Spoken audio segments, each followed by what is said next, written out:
এই গরিব লোকটির কাছে দুইটি ছেলে এবং একটি ঘোড়া ছিল। আবহাওয়া যতটাই খারাপ থাকুক না কেন আর রাস্তা যতটাই উঁচু নিচে থাকুক না কেন, তাদের প্রতিদিন রাস্তায় পড়ে থাকা আবর্জনা বিক্রি করেই পেট চলতো। আর যখন ওই ছোট ঘোড়াটা একটু বড় হয়ে যায় তখন তার একা একা কাজ করতে অনেক কষ্ট হতো। আর একদিন সে তার মালিককে বলেই ফেলে, মালিক আমার জন্য কোনো পার্টনার কেন আনো না, আর একটা ঘোড়া যে আমার কাজে সাহায্য করতে পারে। মালিক বলে, আমি তো তোর জন্য অনেক আগে থেকে একটি সাথী আনতে চাই, কিন্তু আমার পকেটে তো একটা টাকাও নেই। তখন ঘোড়াটি বলে, তাহলে আমাকে যেতে দাও, আমি নিজেই আমার জন্য পার্টনার খুঁজে নিব।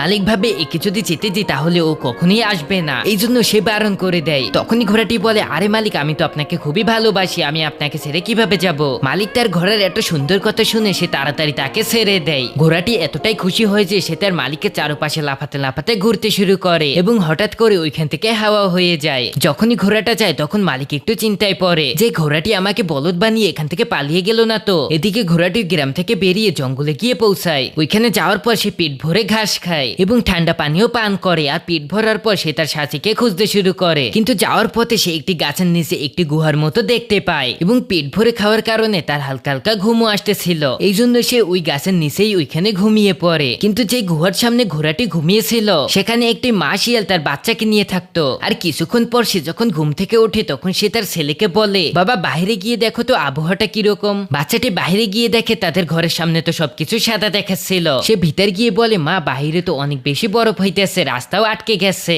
যা শুনে তার মা তাকে একটু জোরে থাপ্পড় দিয়ে বলে, সারাদিন ফোনের ফ্রি ফায়ার খেলে তোর মাথাটাই গেল, তুই এইটুকুও জানিস না গরমের সময় বরফ পড়ে না।